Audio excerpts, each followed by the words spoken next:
Le genre de bien qu'il ne faut absolument pas acheter, le genre de bien à fuir si vous voulez faire un investissement bien sûr rentable, mais surtout un investissement qui ne vous donne pas des maux de tête tous les jours. Un investissement sur lequel dès le départ vous allez rencontrer des problèmes ou sur lequel vous n'allez pas avoir réellement dégagé une réelle plus-value parce que justement ces biens-là sont des biens qui ne vous le permettront pas. Alors dans cette vidéo, je vais vous parler de 4 types de biens à fuir, 4 types de biens sur lesquels, lorsque vous les visitez, vous devez vous dire impossible, ce bien-là ne doit pas faire partie de mon patrimoine. On commence tout de suite.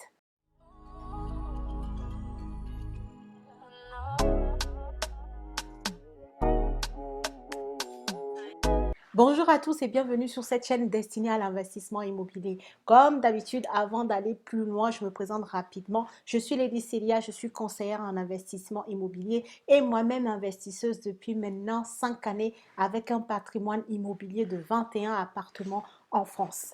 Alors, mon travail, c'est quoi? C'est d'accompagner toutes les personnes qui le désirent à investir dans l'immobilier de façon rentable pour se dégager du cash flow, pour investir dans d'autres projets, pour gagner en sérénité financière, pour préparer leur propre retraite ou tout simplement pour préparer l'avenir de leurs enfants. Alors, si vous vous retrouvez dans tout ce que je viens de dire, alors je vous invite à faire 2 choses. La première, c'est de vous abonner à cette chaîne si ce n'est pas encore fait et surtout d'activer votre cloche de notification pour ne pas rater mes futures publications. Et la deuxième chose, mon site internet est aujourd'hui disponible. Je vous invite, si vous avez déjà un projet sur lequel vous voulez avancer, à me contacter via mon site internet pour qu'on regarde ensemble comment est-ce que je peux vous accompagner à réussir votre projet sereinement. Comme je le disais en introduction, dans cette vidéo, je vais vous donner 4 types de biens, 4 biens sur lesquels vous ne devez absolument pas aller si vous voulez réellement réaliser un investissement immobilier rentable, une opération immobilière qui ne vous donne absolument pas les maux de tête. Premier type de bien que vous devez absolument éviter, le type de bien qui doit vous faire fuir, c'est des biens pour lesquels, quand vous passez la porte d'entrée, vous vous rendez compte que les parties communes sont dans un état déplorable. Je parle sur ce point-là pour les biens qui sont en copropriété. Donc, quand vous voulez acheter un appartement pour en faire de la colocation ou pour faire de la location tout court, faites attention à ce type de bien-là. Pourquoi est-ce que vous devez fuir? Parce que quand vous avez un état de dégradation avancée des parties communes, ça traduit le fait que la copropriété est très mal gérée. Ça veut dire soit que vous allez avoir des gros travaux qui vont arriver, soit c'est une copropriété dans laquelle il n'y a que des locataires et pour lesquels, je ne vais pas dire qu'il y a des marchands de sommeil, mais des propriétaires qui n'en ont rien à faire de leurs biens au final parce que bon, ils arrivent à toujours dégoter des locataires qui veulent bien rester dans des biens qui ne sont pas top. Donc, vous avez ce genre de copropriété-là où vous savez que si vous voulez être un propriétaire honnête, un propriétaire responsable et un propriétaire qui se préoccupe du bien-être de ses locataires, vous ne pourrez pas réellement réaliser ça parce que à chaque fois que vous arriverez aux assemblées générales et que vous voudrez voter des travaux, et bien comme d'habitude, comme ils n'ont pas l'habitude d'en faire, tout le monde votera non et vous serez là comme un petit pion qui n'aura pas son mot à dire au final. Donc, c'est des biens pour lesquels, je vous assure, vous aurez des maux de tête. Donc, quand vous rentrez dans un bien, surtout si vous voulez acheter des appartements et que vous vous rendez compte que la copropriété, en tout cas le bâtiment sur les parties communes de la copropriété est dans un état délabré, fuyez. Ne cherchez pas à comprendre, fuyez. Le deuxième type de bien qu'il faut absolument éviter, c'est les biens sur lesquels on vous dit qu'il y a un arrêté d'insalubrité ou un arrêté de péril. L'arrêté d'insalubrité, ça veut dire en fait que en gros le bien il n'est pas décent en fait, c'est un bien qui n'est pas sain pour l'habitation.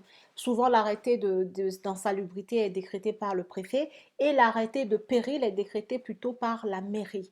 Mais dans les 2 cas, même si le vendeur vous dit ça va s'arranger, les travaux sont votés ou on n'a pas du temps à perdre sur ce genre de biens. Il y a d'autres biens que vous pouvez trouver. Surtout si vous êtes débutant, Ne vous embourbez pas dans des situations compliquées dès le départ. Encore une fois, je vous le dis, n'essayez pas de relever des défis pour vous dire oui, j'ai fait ci, j'ai fait ça. Restez humble et allez vers des opérations, vers des projets simples, surtout pour débuter. D'accord? Si vous êtes en confirmé, quelqu'un qui a des millions de patrimoine déjà, que vous vouliez prendre des risques parce que sur ce genre de bien, vous avez des grosses marges de négociation, allez-y.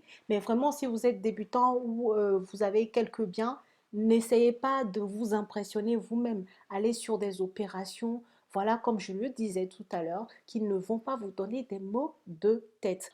Troisième type de bien duquel il faut vraiment se méfier et pousser l'analyse, même s'il ne faut pas fuir du premier coup quand même, c'est des biens pour lesquels vous êtes censé avoir plusieurs locataires, mais au final, il n'y en a qu'un au moment de la vente.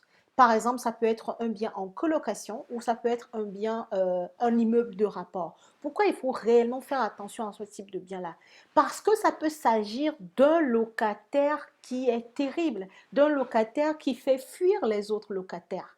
D'accord? Donc, quand vous allez visiter, faites vraiment attention à la personne, le locataire, comment il est, comment il se comporte. Il y a des locataires, j'ai rien contre les animaux, mais qui ont des chiens, des chats, qui ont, voilà, qui vivent dans un environnement pas du tout sain, qui ne sont pas propres, enfin voilà, qui ont des comportements agités, c'est peut-être quelqu'un qui fume des choses illicites. Vous voyez, vous devez vraiment prendre le temps de l'analyse quand vous achetez, en tout cas quand vous êtes intéressé par un bien pour lequel il y a un seul locataire en place, alors que c'est un bien qui doit avoir plusieurs locataires. Faites attention. Certains propriétaires auront la transparence de vous dire que oui, c'est un locataire compliqué, donc il va accepter de faire de nettes négociations. Si vous acceptez d'acheter le bien et de vous occuper, vous en faites votre affaire de ce locataire. Ou il y a des propriétaires qui ne vont pas jouer la transparence et qui vont vous cacher des choses. Donc faites attention, analysez cette personne-là si elle est seule dans un bâtiment ou dans un appartement où ils sont censés être plusieurs. Si c'est le seul locataire qui reste, regardez comment il se comporte. Quatrième type de biens que vous devrez fuir, c'est des biens qui ont des charges de copropriété trop élevées. Très souvent, ces biens-là se trouvent dans des grosses copropriétés et c'est des charges de copropriété qui comprennent l'ascenseur ou les ascenseurs. Si c'est une grosse copropriété qui comprend les frais de gardiennage, s'il y en a, les frais de ménage, d'entretien et puis des acomptes pour futurs travaux. Bref, un bien qui se trouve dans une grosse copropriété qui a des grosses charges de copro, n'y allez pas.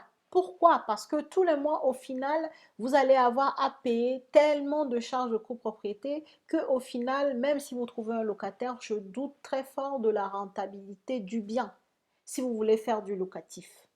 Vous voyez, même si vous arrivez à trouver un locataire, parce qu'il y a une grosse partie des charges de copro qui est payée en fait par le locataire, hein, la personne qui y vit, c'est elle qui profite du gardiennage, du nettoyage, tout ça. Donc, quand vous mettez un locataire, il va se récupérer la grosse partie des charges de copropriété. Et bien, qu'est-ce qui se passe? Dès qu'il a l'occasion de partir, il va partir. Et ce n'est pas bien pour vous parce qu'on veut garder longtemps nos locataires pour éviter justement les vacances locatives. Donc, lorsque vous voulez acheter un bien, faites attention à ça. Les biens qui ont des fortes charges de copropriété sont à fuir. Laissez-les aux autres. Si vous voulez gagner de l'argent avec l'immobilier et surtout éviter la vacance locative, n'achetez pas des biens qui ont des charges de copropriété trop élevées. Pour vous donner un ordre d'idée, en fait, les charges de copropriété ne doivent pas normalement dépasser 15% du montant du loyer que vous voulez fixer. Admettons que vous voulez fixer un loyer à 800 euros, les charges de copropriété devaient faire que 15% de 800 euros, donc ça doit nous emmener autour de 150, 120, 120 euros. Voilà, je vous laisse faire le calcul, mais c'est un peu l'ordre d'idée. Et au maximum 20%, et du coup ça nous fait 160 euros à peu près. Donc, gardez ça en tête, les charges de copropriété ne doivent pas dépasser 15 à 20% du montant du loyer que vous voulez fixer pour l'appartement ou pour vous-même, du coup 15 à 20% de l'emprunt que vous allez rembourser. Sinon, ça fait trop, c'est trop, trop cher. un bonus pour ceux qui sont restés jusqu'à la fin de cette vidéo. Je vous en remercie d'ailleurs et je vous invite à partager la vidéo, à liker si jusqu'ici elle vous a plu. Alors le bonus, c'est quoi? Il y a un cinquième paramètre qui doit vous faire fuir les biens. C'est des biens pour lesquels en fait vous faites de la visite et vous vous rendez compte que le propriétaire vous demande par exemple de payer une partie du prix de vente en liquide.